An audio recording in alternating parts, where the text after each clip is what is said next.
kind of be more open-minded and talk to some more of the soft skills that come with learning about money. Because like you said, the psychology and the habits and the subconscious drives that end up influencing our behaviors arguably is the most important thing before you learn about some of those technical knowledge and skills. You keep talking. Someone's knocking at my door, but you keep on talking. So go ahead and Yes, talk. sir. This is your family. Go ahead. Yes, sir. So, like I said, being focused on that financial consciousness piece is so important because I'll just tell you a little bit about my story. I went to school for accounting, got a bachelor's in accounting, got a master's in finance. And so I had that technical knowledge. I finished with those degrees in 2014.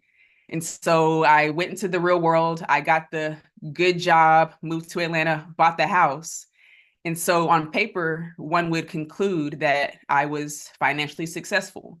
And maybe I was, but it comes to find out in 2017, I had an Achilles tendon rupture that costed me $5,000 in surgery. I was going to have to pay out of pocket.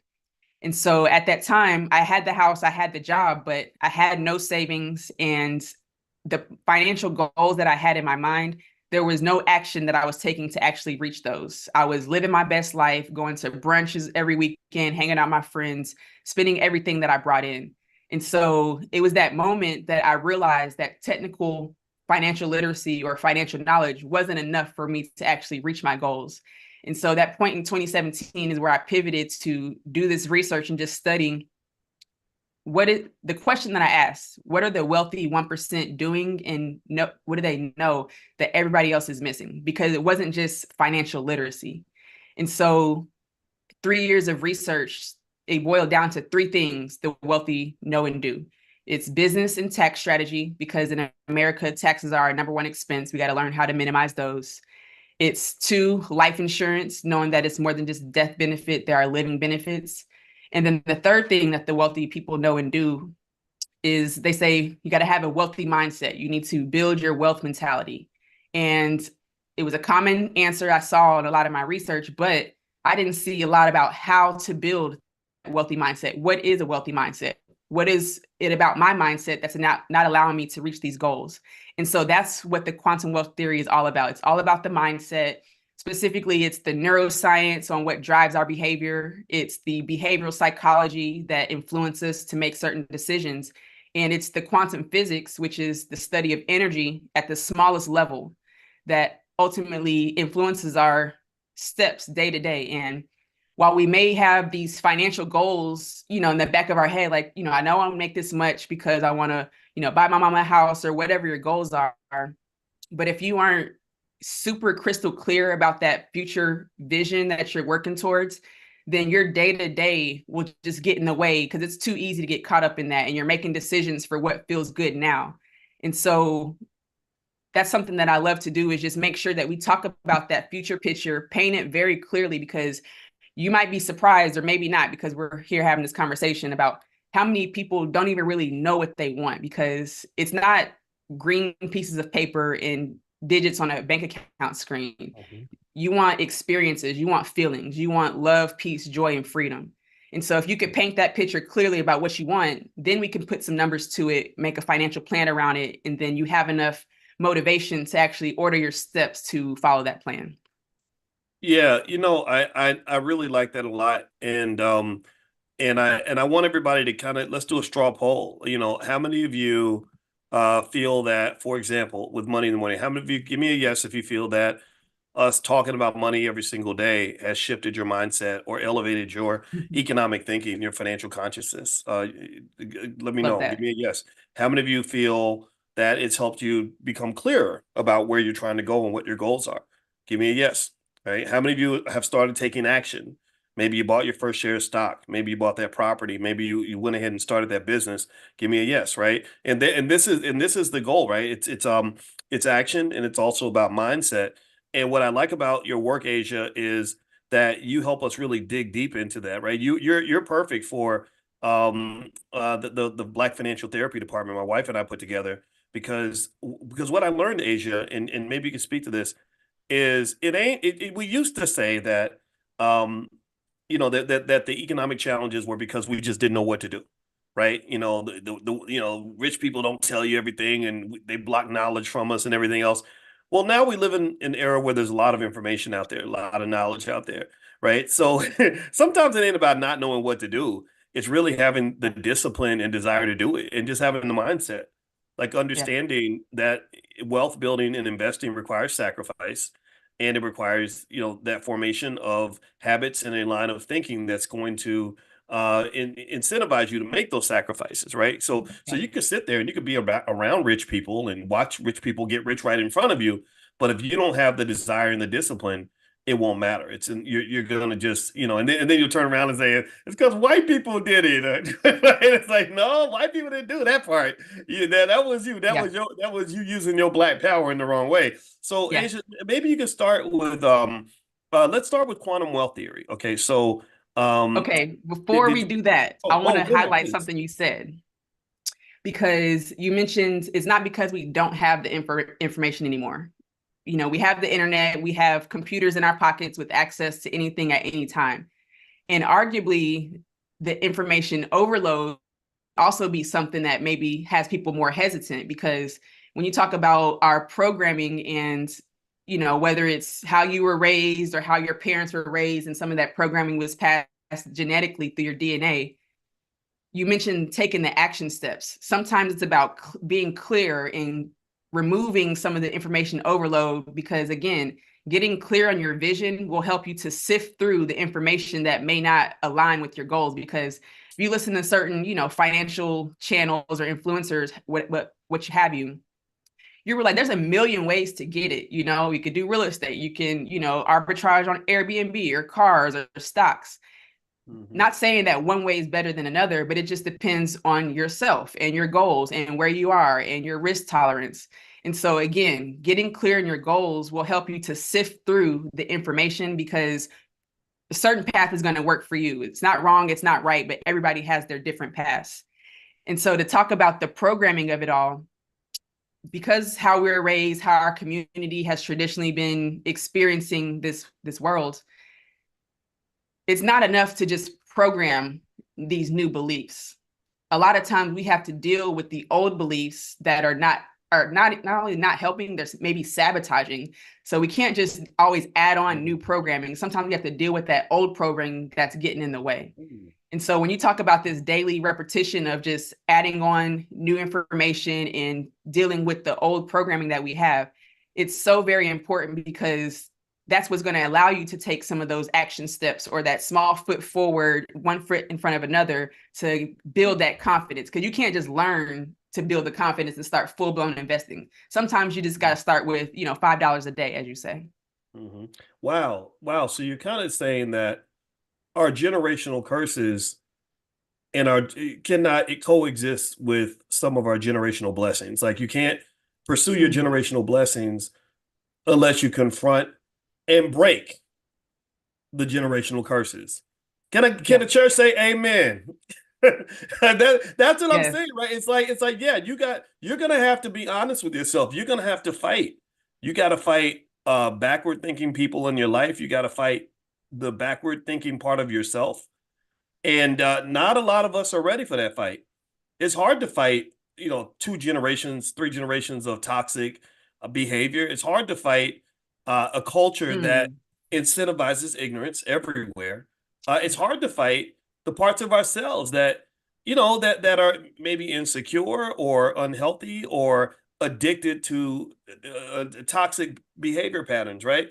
And so that's Mm. I mean that's spiritual. That's like it's like you're living in a Rocky movie. Like I know I Yeah. am. Every day I get up, and it's like a fight constantly because you have the old you, or you have the family tradition part of you.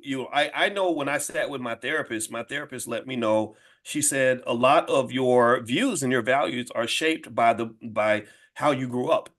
And I was like, damn, wow. And some of that's good, some of it ain't good. Yeah. And so that's really hard to do. And Oof, that's deep. you mentioned about the toxic. It can be tricky because it may not always look like it's toxic. Sometimes it's like, I just, I deserve to use the money that I earn. I work hard for it. So sure, I'm going to go to Fun Day Sunday, bottomless mimosas brunch, twice a week, or I'm sorry, twice a month. Every other week I go with my girls. That may not seem toxic, but if you have these certain financial goals and you're spending, $100, $150, in Atlanta buying brunch, and you get the hookah for some people, like that $300 a month can really add up. And that's just before you pay for parking, for anything else. And so sometimes toxic is in disguise. Yeah, yeah, because sometimes we can love ourselves and love each other in a toxic, unhealthy way. Um, Yeah. Yeah.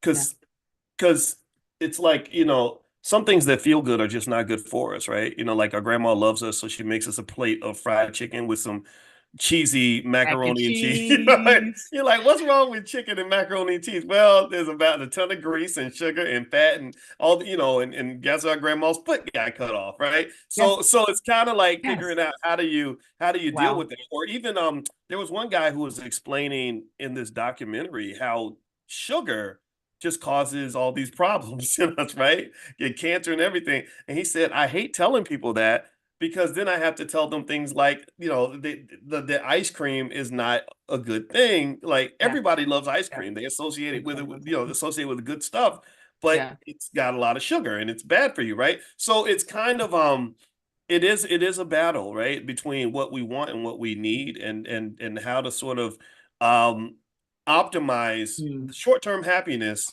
with long-term contentment, right? Yes. So yeah, and I want to ask you about this in terms of quantum wealth theory.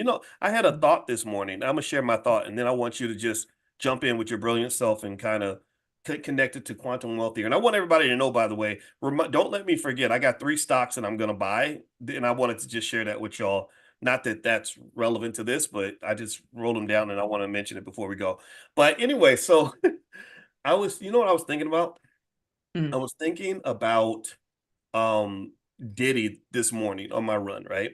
And as I was trotting through the neighborhood, I was thinking about, I told my wife, I said, I've always known guys like that. When I think about Diddy or R. Kelly or some of the guys I knew in the hip hop space, I said, I know I have relatives like that, and I said, I think maybe some of it comes from like this lack of discipline, right? Where anything Mm. goes, the sky's the limit, you get whatever you want, Mm. the world, it just Mm. feeds the beast, right? Like I feel Yeah. like if R. Kelly had gotten therapy, he wouldn't be in prison. I think if somebody had forced him to sit down, took away all the money, all the fame, and said, "We're gonna heal you, we're gonna help you," I think he could have got help 20 years ago, and he wouldn't have had the escalation that he had. So here's where I'm going with this, right? So I started to research and think deeply about the brain, and in the Yeah. brain, there's those 3 parts of the brain that I remember learning in psychology: the id, the ego, and the superego, right?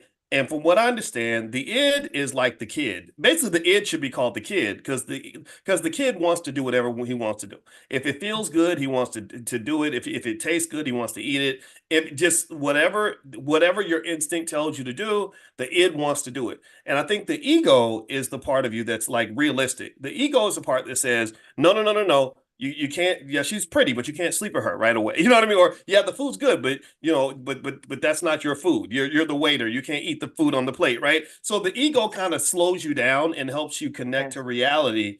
And then the Yes. super ego is where your values, your morals, your principles, your standards come into play, right? So the Yes. super ego says, yeah, you could eat that food, but it's not good for you. Or yeah, you could go sleep with that person, but you're married, right? Or Yeah. yeah, you could Yeah. take that money, and get away with it, but it's Hmm. not ethical, right? So here's what I thought about. This is my theory on the Diddy guy, the Diddy type guys. A lot of us know guys like just guys that are kind of spoiled and just rotten, just spoiled rotten, maybe because the women are falling at their feet, they have money and they can do whatever they want and whatever. And what I find is that if you have an underdeveloped superego, right? If you never were in spaces where you had accountability, if you were Mm. not raised in spaces where there were principles, pay attention. Now, I hope y'all still follow me.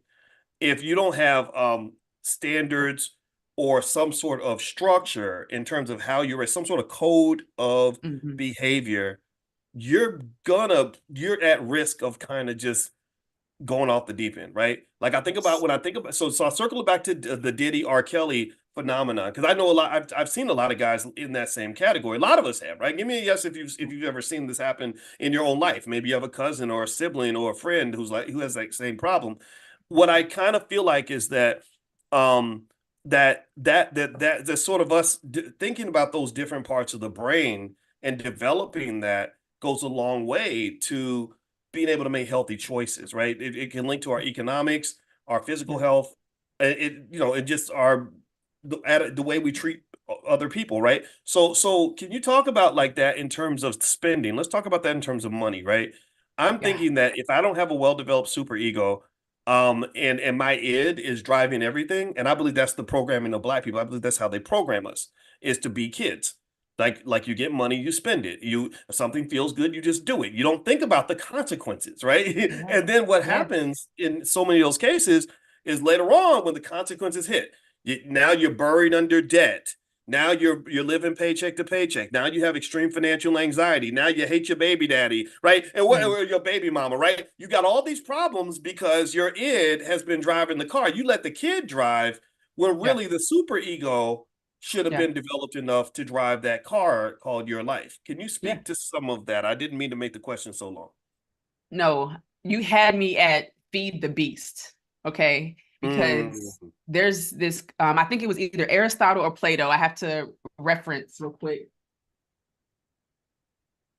to reference the book because he came up with this concept. He called it the tripartite soul. And I've been seeing this idea in many different ways. You mentioned it as the id, the ego, the superego. I've seen it with um, Freudian's iceberg theory, the unconscious, the preconscious, the self-conscious, which I'm going to show you on these slides. And then another way I found it was with Plato with his tripartite soul. And so he used this analogy that the three different parts, there's the man, which is your logical conscious mind. The man is deciding what needs to be done because he can be logical and think for the future and know what needs to be done. Then there's the lion. That's what drives your emotions and your pride, and that's what makes you want to be a better person for the people around you. And then lastly, there's the monster. That's what drives your impulse urges that makes you want to eat the chocolate cake, even though you know that chocolate cake may not be good for you. So it's that monster that's driving those primal, urges, whatever you want to call them. And so using that analogy, he's saying the man would need to tame the lion with his emotions. He doesn't act too sporadically based off that pride or emotion. And once the man tames the lion, together, the man and the lion can control the monster. And so wow. you say, feed the beast. Ooh, yeah, yeah. Huh. The man and the so would that be like the ego and the super ego can contain the id? The id is the monster. Yes, Or yes. it's okay. I call the id the kid, but it's like yeah, this monster ass spoiled ass little kid who's screaming. Like, I just want it now. Right? Did you ever see? You know what? There was an old episode. You are far too young to even remember this, but the old people in the room might remember it. But and you should watch it if you can find it. There was an old episode. The Twilight Zone made a movie in 1983 or something, right? Which is tells you how old I am. In 1983, the Twilight Zone made a whole movie, and they would tell these little stories, these little scary stories. And one story was about a little kid who did anybody remember this? Where this little kid had a magical superpower where he could imagine something and just make it happen. And he came to school and his teacher didn't know he had this power somehow, but she knew that he had some behavioral problems. So she came to his house to kind of like talk to the parents and check on the kid. And when she got there, the parents were acting really weird, right? Like they pretty much just gave the kid whatever he wanted, right? So she was like, she was like, well, would you like to stay for dinner? And if it's okay with Billy, you can stay for dinner. And they're all scared and shaking. And Billy and the little kid is like, yeah, she can come in for dinner. And then she sits down to eat dinner, and the dinner wasn't regular food. It was like ice cream, chocolate cake, and popsicles, right? Wow. And Wow. and they were like, and you're like, what? You know, and Bill, these are all his favorite foods, and the family's like, this ice cream's really good, isn't it? And the teacher's like, what the hell's going on here? And then what happens is like something, one of the family members says something that pisses the kid off, and then he gets really angry, and he like turns his uncle into a bear or something, or whatever, or like makes his aunt blow up into like turning, like catch on fire, just crazy stuff, right? And so, but basically, the moral of the story was that they fed the beast. They just kind of dealt with this spoiled kid and wouldn't actually confront him. And she did. She actually confronted him and basically was like, "You can't act like this. You can't do this to other people." Mm. And that actually like calmed the beast, like inside of him, right? Wow. So in a way, that like that thing with the id, what I really believe, and to your point, I love what you the story you told about. Was it Plato or Aristotle? Let me get that for you. Okay. Yeah. So I love the fact that you shared that because I think that for all of us, it was Plato. Okay, Zoe, we got Plato. Yeah. just so you Yeah. know, we got a lot of smart people in here. Yeah. They will fact check you on the spot, right? So you go Yes. somebody came up here lying like Trump or Kamala or whatever, they would get fact checked. Yeah. Love it. Like the politicians. But anyway, but yeah, so with that said, what did you said you had slides, right? I'll Yeah. let you I'm ready get to get into slides. it. Okay, please go ahead and pop your slides up. And while you get the slides ready, I'm gonna let everybody know what those stocks were that I'm gonna buy. And I won't go into why. I'll just tell you that I did some research and these are companies that I'd like to invest in because I just think that there's an opportunity there. One is Tesla. Tesla's had a little bit of a dip. I think that there's a good probability that the stock could end up going up as it reaches as they go into their robo taxi day. Spotify, and Walmart. So Spotify, Walmart, and Tesla. Those are three stocks that I'm going to buy. This is not investing advice ever. You guys know this. But those are three you can feel free to take a look at. And if you want to see what Dr. Boyce is buying, you can actually go to drboycestocks.com, drboycestocks.com. And every week I put a list of stocks in there that I like. So feel free to go to drboycestocks.com if that's of interest to you. All right. So quantum wealth theory. All right, what we got? Okay, so this set of slides is an excerpt from this Jumpstart program I did, which is essentially like a one-day workshop for some folks. We were in there for 6 hours and we just kind of broke it down. I had a few guests, and so I pulled out some of those slides. I thought they would be perfect here just to introduce the idea and to kind of get some of those foundational concepts across that I think will help us start and continue to build those habits. All right. So first things first, I've used the term financial literacy to describe that technical knowledge, but officially in my work, I use the term financial empowerment because as described, it's not just about the literacy and having the information. It's about being able to change your behavior and ultimately build those new habits for this financial empowerment. So Dr. Boyce mentioned the three levels, and like you'll see, like I've seen this in a handful of ways, describing the similar concept, but in different ways. And so here we're going to talk about the neuroscience, which is described as the triune brain model, tri meaning three.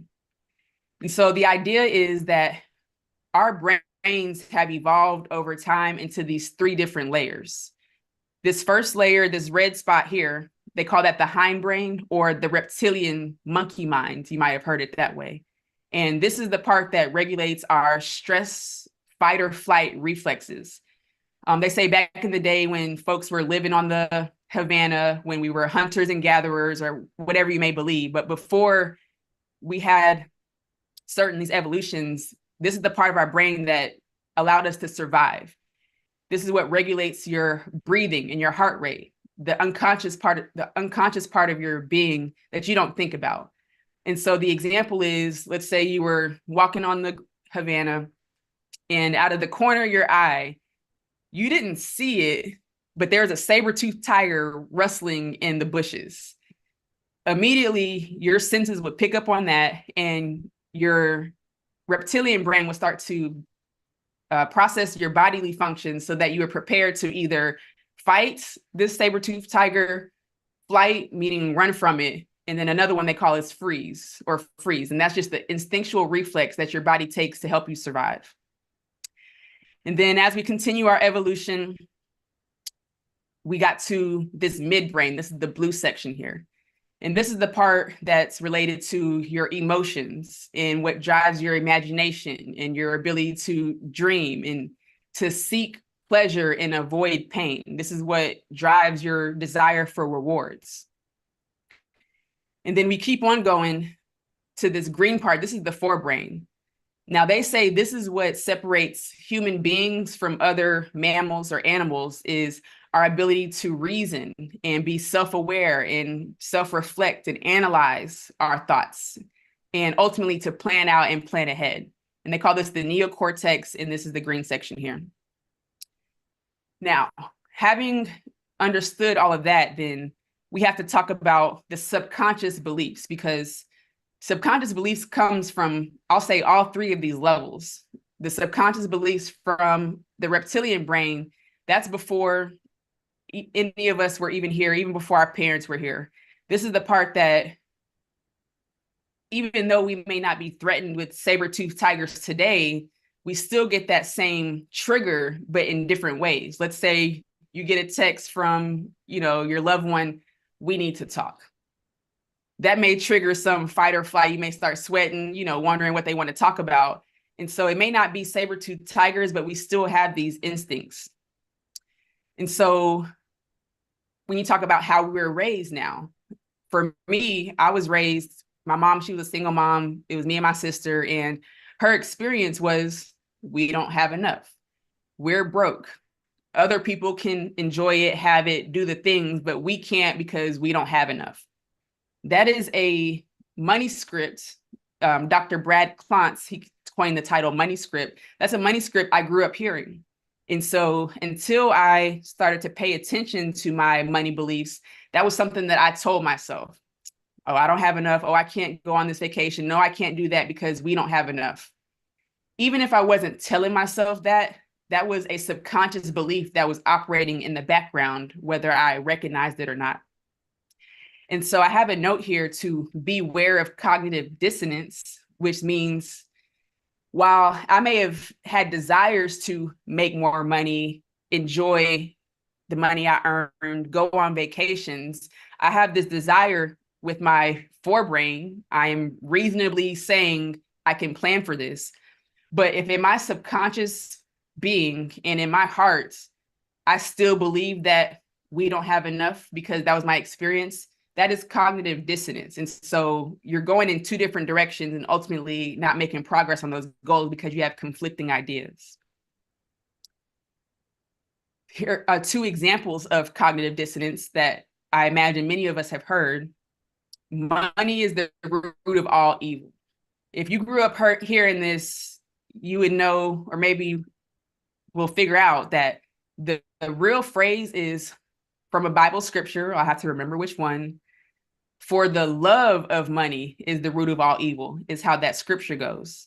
And so if you grew up hearing this, if you believe this and you see, some super rich, wealthy millionaire, and you believe he had to do bad things to get his money, or he had to screw over people or, be deceitful, and you believe that, then how are you going to make progress on your own financial goals if you truly believe money will make you evil, or you have to be evil to get that money? That is, those beliefs are considered cognitive dissonance. Debt is bad.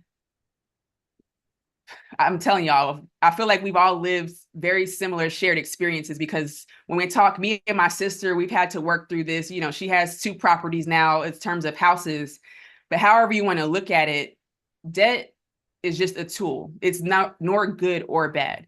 It's what you do with it. It's your intention. It's how you use it that makes debt either bad or good. And then lastly, when we talk about financial empowerment, we have to know the advertising game. There are professional marketers and folks out here that spend millions and billions of dollars to understand exactly what they need to do and say to get us to buy the things that they're selling. Whether we actually need them or not, they know how to put the certain songs in the stores or the smells you walk by and the language to hit those pain points that will make you think that you need what they have. It is not to say that you don't need it, but circling back to the first part of our conversation, if you're super clear about your goals and what you want, you may not always need everything that you think you need whenever you have very specific plans. Mm-hmm. Sorry, keep talking.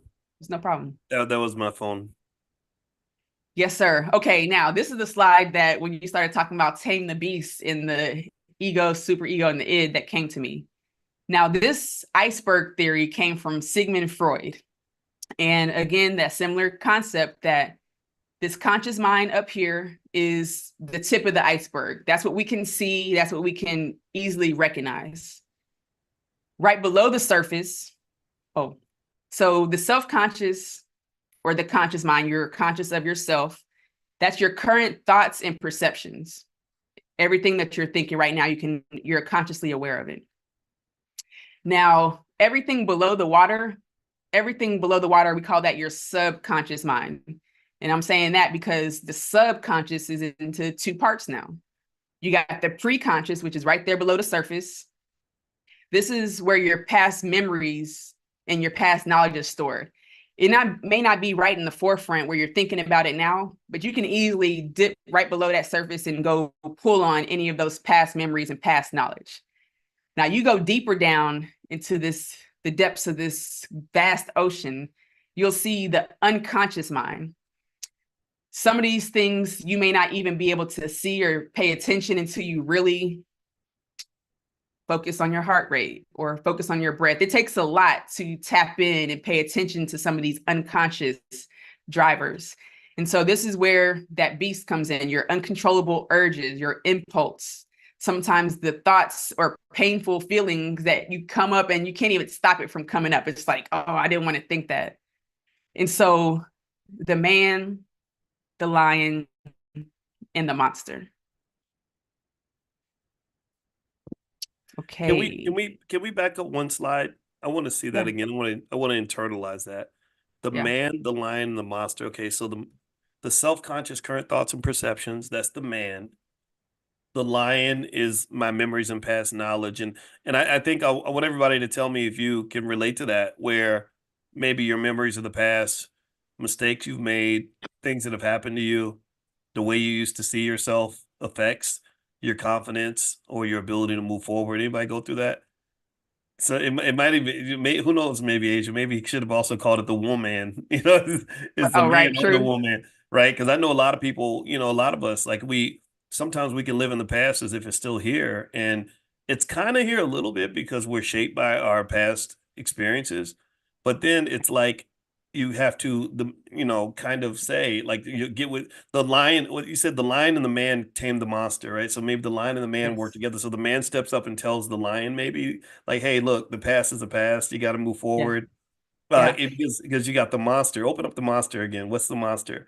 So I will say too, with the lion, sometimes that's good things, like the things that you're proud about or that drive you. It's like, okay, Mm, I love my family. I spend time with them. I love it. So this pride or this emotion, I'm going to tap into that because I want that to drive me. And so if spending okay. time with your family is a driver in your financial goals, then tap into that emotion and that pride that you have and use that logically to tame those urges whenever they come up.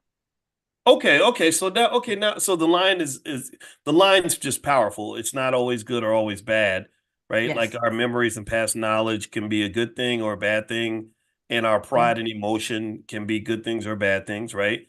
But Yeah. if you let your emotions drive all your decision making, then that's not good. And so the man, maybe with current thoughts and perceptions being present in the moment, can Yeah. kind of work with the lion and then I guess control the monster, where you're talking about like these uncontrollable urges, impulses, thoughts, and painful feelings, right? Yeah. And I think that that's really interesting. I want everybody to kind of meditate on those four words. Don't just read it. Like think about each of these terms, right? Uncontrollable urges. I want you to think about how uncontrollable urges can put you into bad situations financially and otherwise. It's a lot of uncontrollable urges that create a lot of baby mama, baby daddy drama, right? Right. I mean, or a lot of debt, maybe, whatever it is, right? That's Yeah. addiction, stuff like that, right? Yes. Impulses. That I think that's really interesting. I don't know if culturally speaking, I see a lot of encouragement for us to take a breather, calm down, and think through before you act. I see a lot of people that just act based on, like I got mad, so or that white man called me the N word, so I'm going to jail today, whatever, right? And then okay, so you have thoughts, I guess the unconscious thoughts that might come to mind. I'm gonna say to everybody that I think what one little tip is, somebody asked me how I overcame my depression from high school, and a lot of you have sons and black men in your family that are maybe dealing with mental health challenges, and I can tell you what helped me was I started to really manage and mind my thoughts. I started to really pay attention to like what kind of thoughts am I having. So for literally since I was 19 years old age, I remember the very moment I figured this out.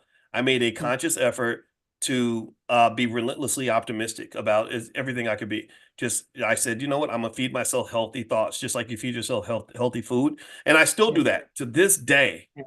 That I stuck with that, and so I encourage you, be mindful of think about what you're thinking. Right? It's one thing to Yes. think, it's another thing to be able to think about what you're thinking. That's another level of Yes. consciousness. Yes. And Yes. and when you find yourself thinking that negative stuff and that bad stuff, I can't do it, I'm not good enough, I'm not whatever, kill all that, man. That's not going to help you. So be mindful of your thoughts and then painful feelings. There's not much to say about that. It just is what it is. But Yeah. there's always something else good that you can focus on. So as long as you have something, I heard Michael J. Fox, who's got Mhm. Parkinson's really bad and he can barely move. And they were saying, how do you stay so optimistic in your condition? He said, well, as long as you have something to be grateful for and something to look forward to, then there's always a reason to be happy. So that's what I Yeah. look for. I'd say, well, what am I great? Before I talk about what I don't have, let me think Yeah. about all the things I do have. Right Yeah. before I count all my curses, let me count my blessings first, and then I'll get to my curses later. But by the Yeah. time I get done counting my blessings, Asia, I realize how blessed I am. And I say, man, I ain't mad about nothing. My Yes. life is Yes. great, Yes. right? But sometimes you have to be. It's a consciousness exercise. You have to consciously explore Yes. what's real and what's not real, because Yeah. sometimes you can be trapped in the moment, and it makes us small minded, right? So And I cool. love that you said that with the painful feelings, because like you said, it can go either way. And you can either let this painful feeling discourage you. It's like, oh, I wasn't raised like that. I don't have the knowledge. Oh, I'm never going to do it. So you just continue to backslide. Or you can realize you were raised a certain way, you don't have the knowledge, and let that empower you to, okay, I'm going to do something different. Because another thing we talk about in the quantum wealth theory is your emotions as fuel, because one Mm. way or another, it can drive you, or you could tap into that emotion, that painful feeling, that pleasurable desire. One way or another, you can use that to fuel you towards your goals. Mm.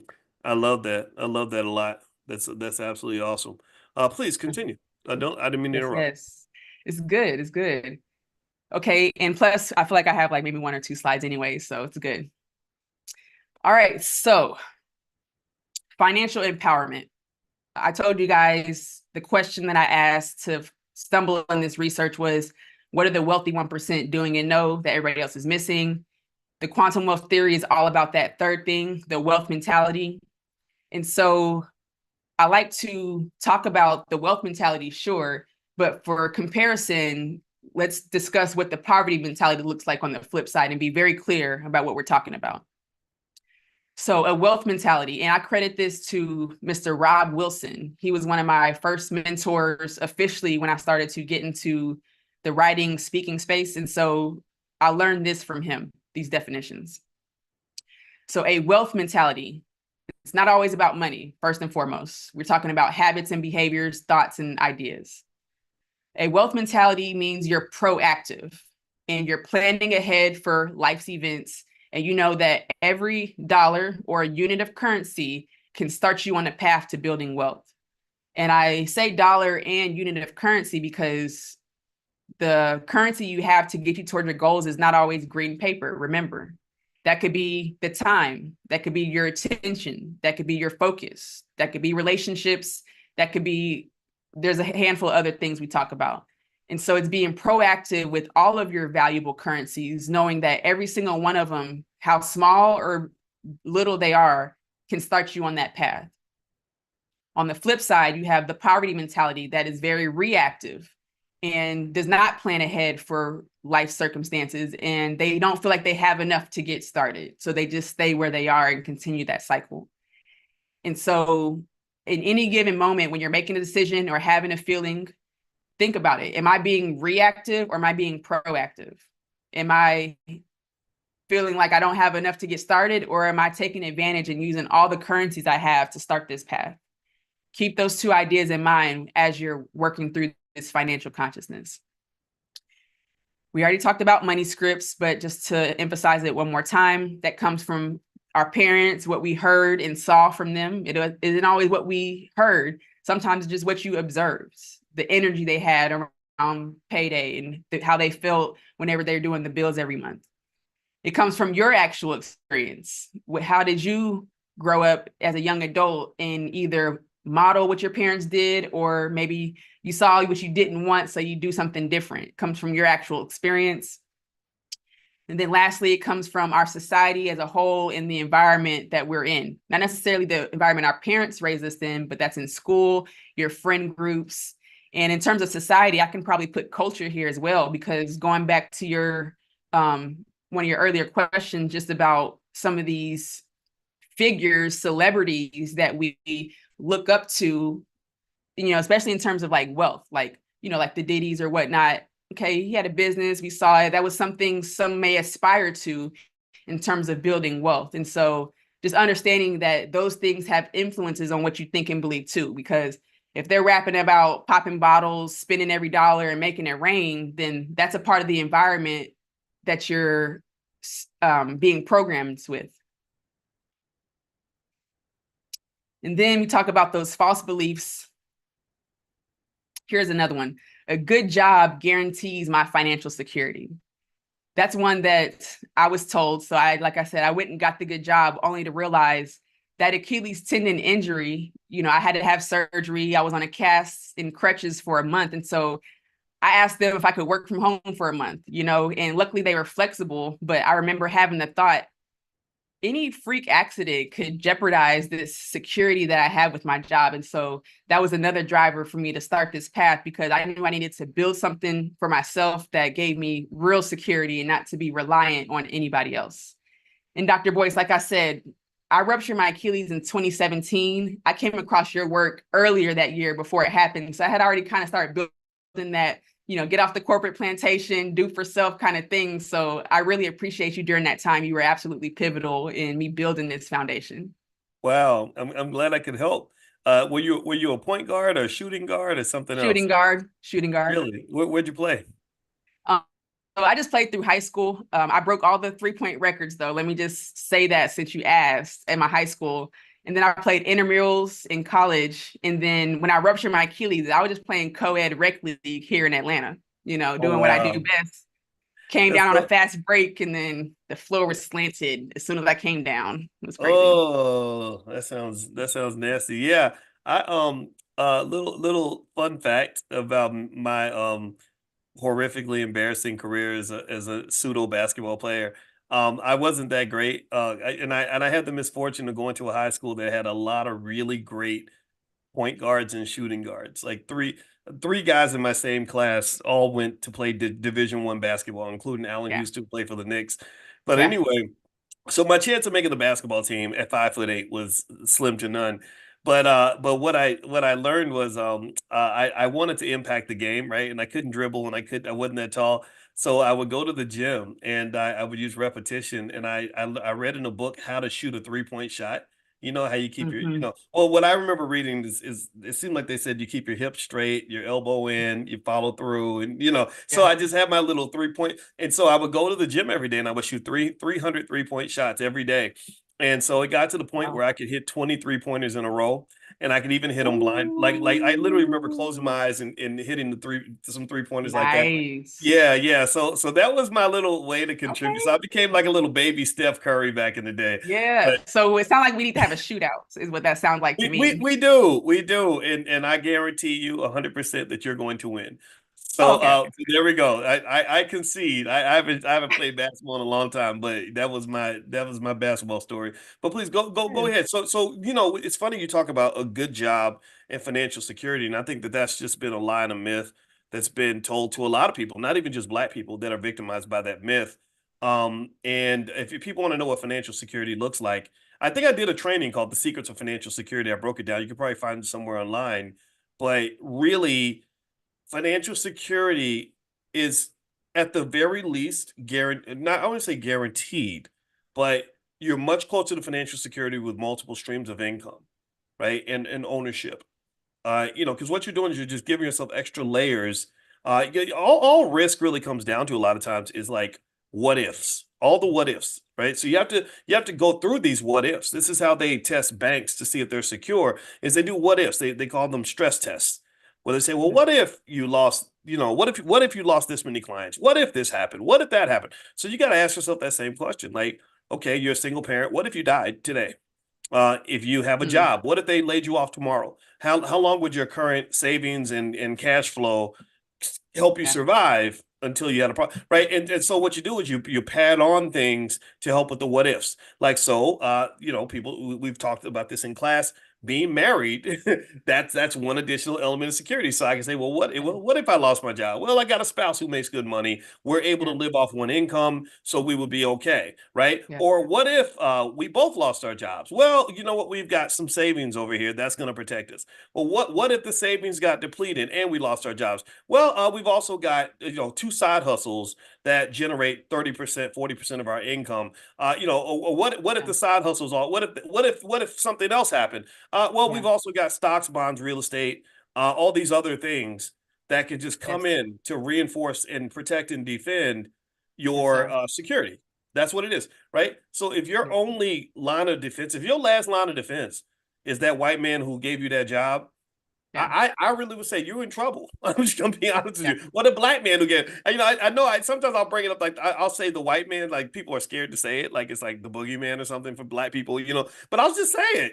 I think that we are tricked into a form of modern, I'm gonna call it slavery, but it's definitely a type of control or oppression because you are given a false sense of security and you yeah, don't know that you're not secure until yeah, that thin layer of security is gone, yeah, right? There's a government shutdown, suddenly millions of us are unemployed, or they lay you off from the job for whatever reason, and suddenly you can't find another job. That's very shocking, right? It's yeah, traumatic to go through that. So you want to protect yourself. So and you yeah, definitely want to protect your kids. So Asia, yeah. please continue. Go ahead. Yeah, and I like the way you said earlier that it's not just Black people that this system affects in terms of thinking good job is financial security, because I feel like today that's true. Like there's this system that operates on having people work for it, and they benefit from people not knowing that they have options. They want W-2 employees. They don't necessarily want a bunch of owners. And so while that system may be universal today, because of our past experiences, the 400 years before today is why, even though we're all in the same system, we still having different experiences just because of the remnants of what the different cultures experienced. Yeah. Okay. And then so the last one, false belief. I'm not good with money because I'm not good at math. I threw this one in here because I mean, that's just one I've heard so many people say, like, not even in terms of money, but as soon as the word math comes up, or you talk about multiplying, like, oh, I'm not good at math. And they just shut everything down. But we got calculators, we got tools. It's nothing but adding, subtracting, multiply, dividing, very basic. So even if you're not good at math or you didn't get good grades, whatever the case may be, don't let that make you think like you can't dive in to understand what your money's doing. And then lastly, we talked about that future vision. Specifically, I call it the North Star vision. And this is what your life looks like in 5 years if you had your ideal lifestyle put in front of you. And so in 5 years, if you can paint that vision clear enough, you want to wake up every day, take your kids to school, juice your fresh juices, whatever your ideal lifestyle looks like. If you can paint that vision clear enough, then you can start to feel those pleasurable emotions that you're desiring.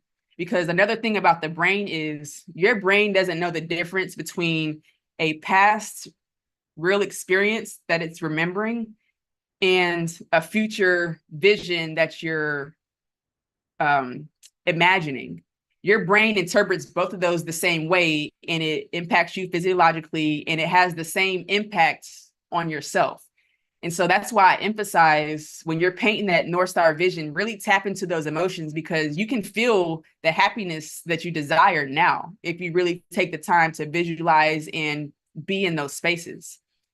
And so I have this topic here, stress and heart health, because in the Black community, and I think even overall, the number one killer is heart disease.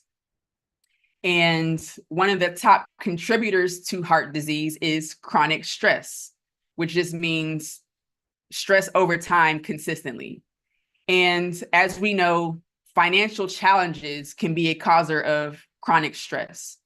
And so if you follow that thread, then you might conclude that financial challenges could be one of the top killers, because we're feeling stressed about our situation. And so if you look at your bank account or you're looking at your paycheck, you're like, man, and you just sit in that emotion, you feeling the stress, you just really marinating in it, as opposed to looking at your situation and be like, okay, I have these goals. I'm going to tap into this vision. I'm going to feel optimistic about it, because I know I can experience this, and I know I have what it takes to put one foot in front of the other. The difference in the feelings between those two scenarios is life-changing.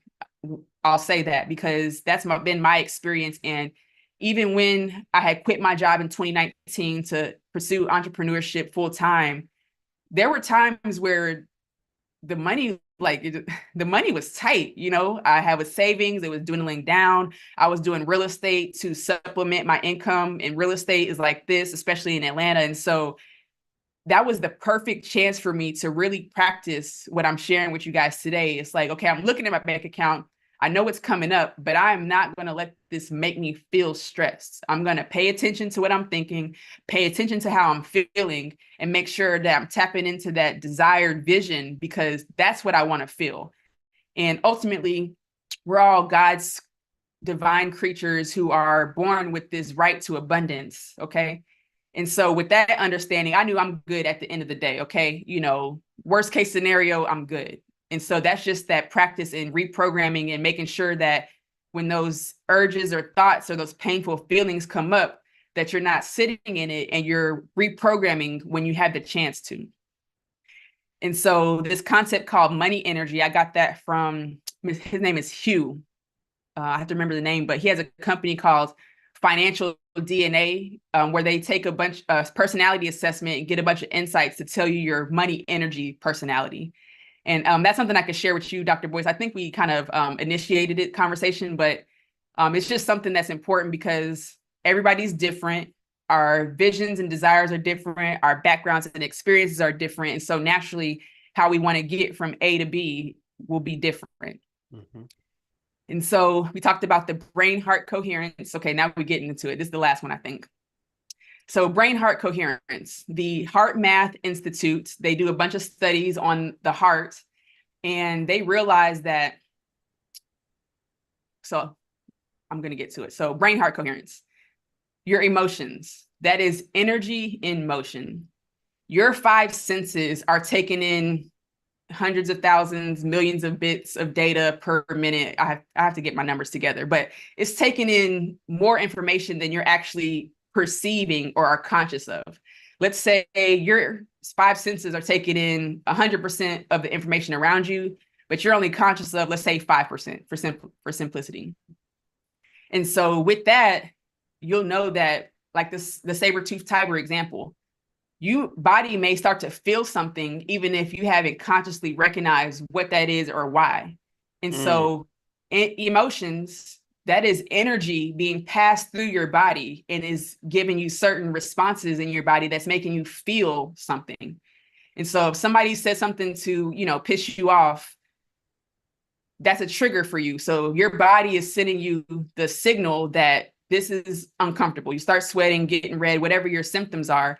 But that is just energy, information being passed through your body. That's what emotions are. And remember, this can be your fuel as we move through this. And so the Heart Math Institute, the research they've been doing is to ultimately show that our brain has neurons. It can send and receive information and the neurons talk to each other, pass signals back and forth. They show that our heart actually has very similar capabilities. It can store memories. It has synapses where it passes information back and forth.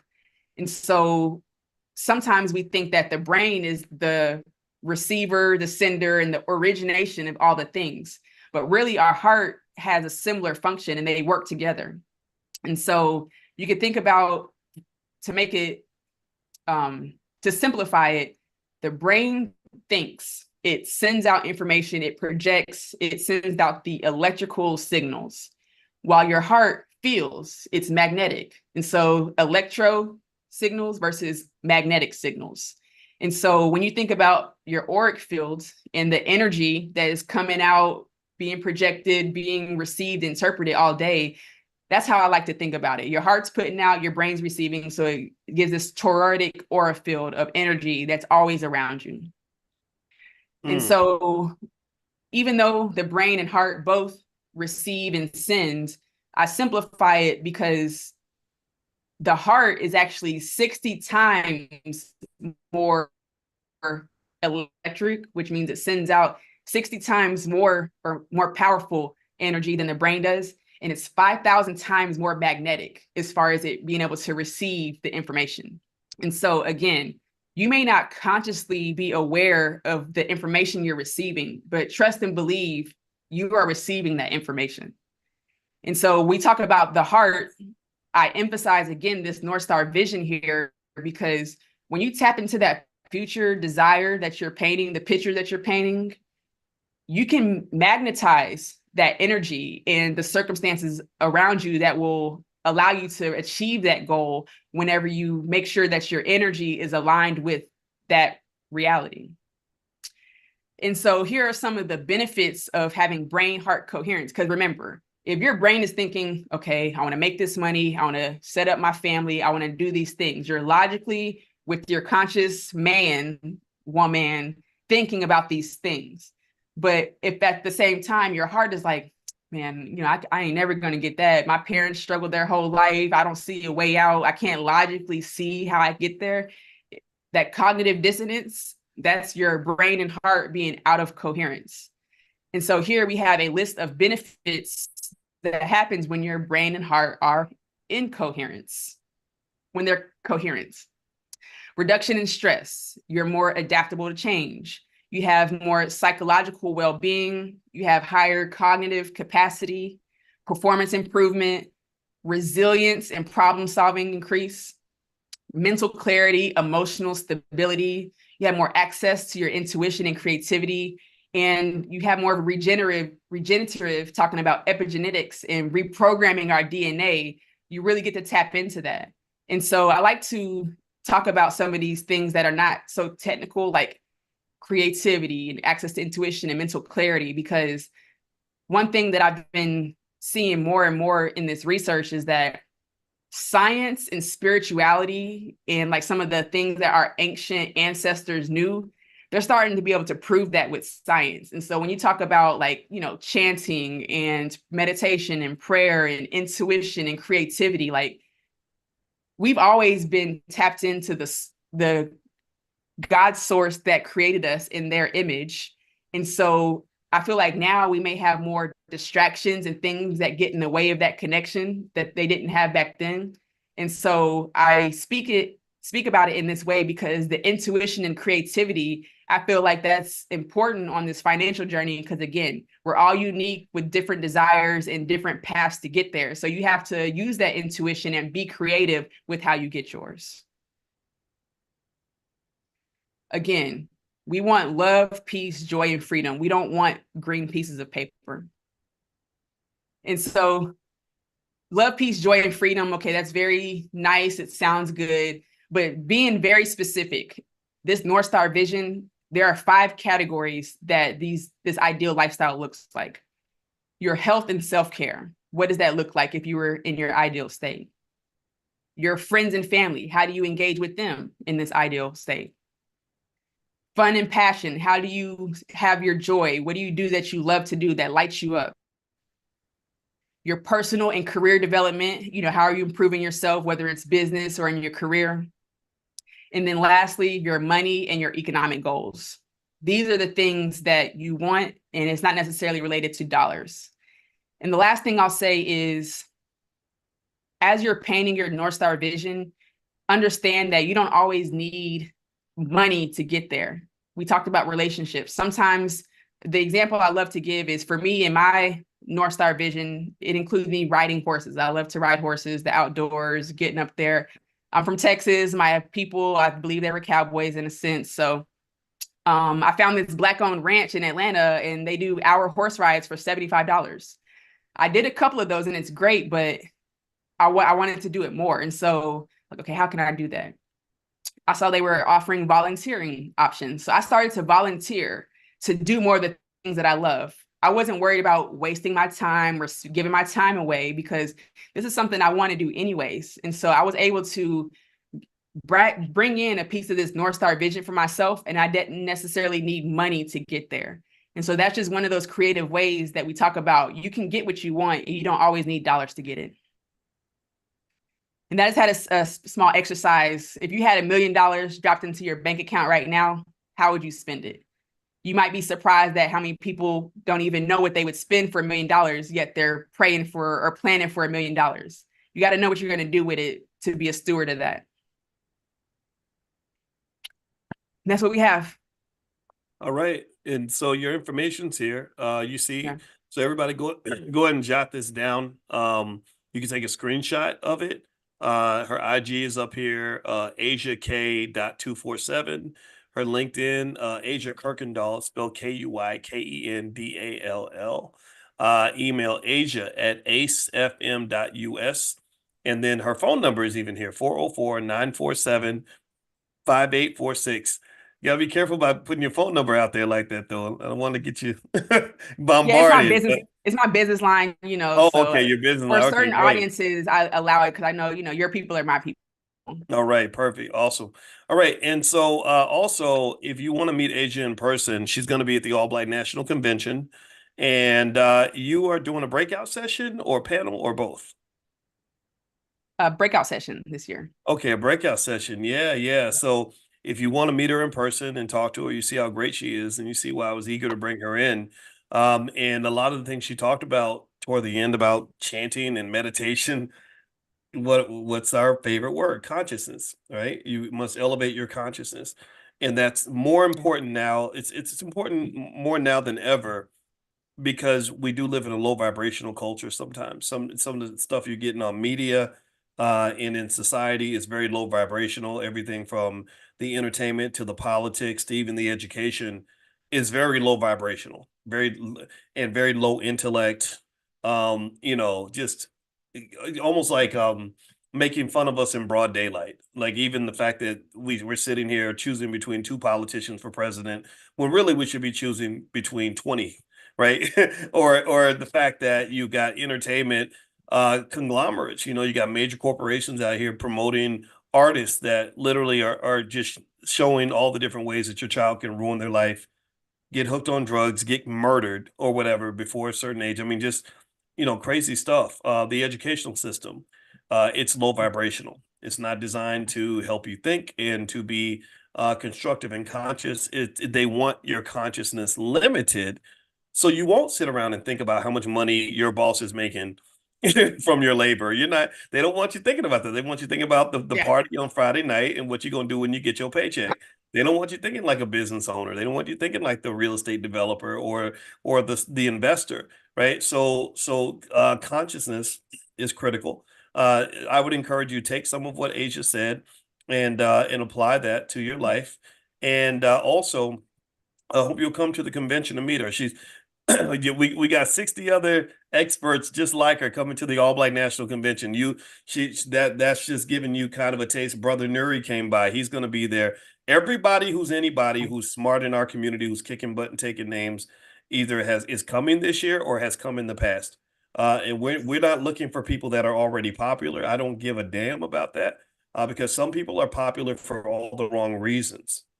We bring people to the convention who are able to solve problems. and able to elevate us as a people. And what she just did is amazing. What she does elevates you. What Brother Nuri does elevates you. What Lamar Tyler does elevates you. I can keep going down the list. Dr. Alicia, the best therapist in the country, coming to the convention because we want to elevate our people. Constance Carter in real estate elevates you, right? So that's what it's all about. So if you are able to come by Chicago, October 25th through the 27th, allblacknationalconvention.com. You can go there and look at the agenda at allblacknationalconvention.com. It'll elevate you and elevate your children. So I hope you guys will join us. It'll be great. And I want to say thank you very much to Asia Kirkendall for giving us your time. It was a pleasure seeing you and talking to you again, as always. Yes, sir. I'll see you soon. Thank you guys. I love to nerd out with people who care and get it. And so this is one of my favorite places to do that. Yes, yes, yes. All right, all right. So Awesome. give the sister a round of applause, a digital clap. You know, this is a big deal coming in front. I think we had over 1,000 people in here today. So I know that Wow. that's I know I did I not know know that. that takes a lot of nerve, right, to come in here and do your thing. But we're educating Wow. our own. That's what we're doing up in here, Yes. and we're not just giving an adequate education. We're giving a superior Black excellence education. Yes, That's what sir. we're doing up in here. So God bless Yes. you, everybody. Have a great day. Yes. Y'all Again, take care. oh, and by the way, I want to mention really quick. Actually, give me 1 second, Agent. I want to tell everybody really quick. If you missed the three stocks I mentioned earlier, it was they were Tesla, Spotify, and Walmart. I'm gonna go buy some shares of those three right now: Tesla, Spotify, and Walmart. And I'll keep you guys posted on some other stuff going on with investing. And if you want to see what Dr. Boyce is buying, you can go to drboycestocks.com. That's one of the programs in the Black Business School. I grab stocks every week. So drboycestocks.com. So have a good day, everybody. God bless you. All And right. thanks again, Take Asia. I care, appreciate y'all. it.